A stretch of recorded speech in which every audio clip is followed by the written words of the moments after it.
So we have a treatment which undoubtedly reduces relapses, probably diminishes progression in the short term.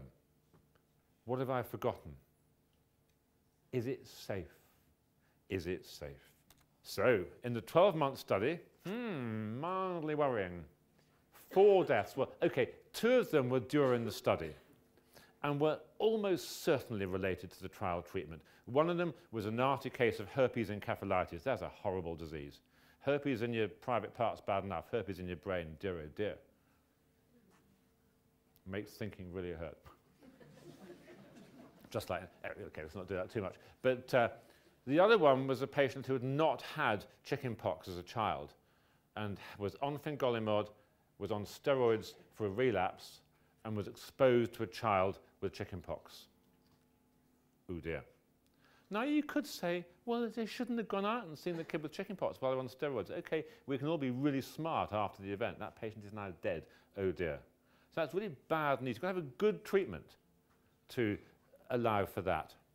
One of the patients after study died of incredibly bad MS, having taken the high dose of the good drug. And another one died of cancer shortly afterwards. So it's a worry. And look at the cancers. More in fingolimod than on interferon. Oh dear, oh dear. So it's a worry. It's a worry. But what did I say about small numbers? You mustn't be biased by small numbers because they don't give you the answer. Here's the 24-month data. Okay? And suddenly, oh, placebo. It's really nasty, that placebo. You don't want to take placebo. It kills you.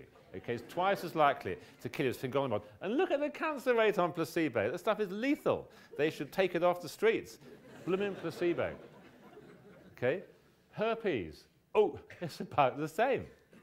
So what does it mean in the other study? It's only 12 months.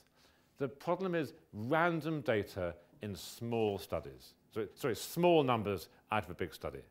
So we must be incredibly cautious about making anything as small numbers. But I do think they're very encouraging times for looking forward to oral treatments for MS. We need to know what happens in the long term. Do those separating lines on disability go on separating out? Just what is the long-term risk? What's it going to cost? It should be cheaper than interferon, but the studies are expensive. How much does it cost per quality-adjusted life year? That's what NICE look at. You've got to be less than about 30, 40K. How long do you take it for? A couple of years? 5 years? 10 years? Don't know. Should we use combinations? BG12 as a relatively benign drug looks good for combinations. And maybe some patients need one drug, some need another. We're nowhere near to that. So we've got a way to go, but I'm feeling optimistic about MS. And finally, I'd like to thank not my collaborators, but the people that keep me sane. Thank you for your attention. Thank you.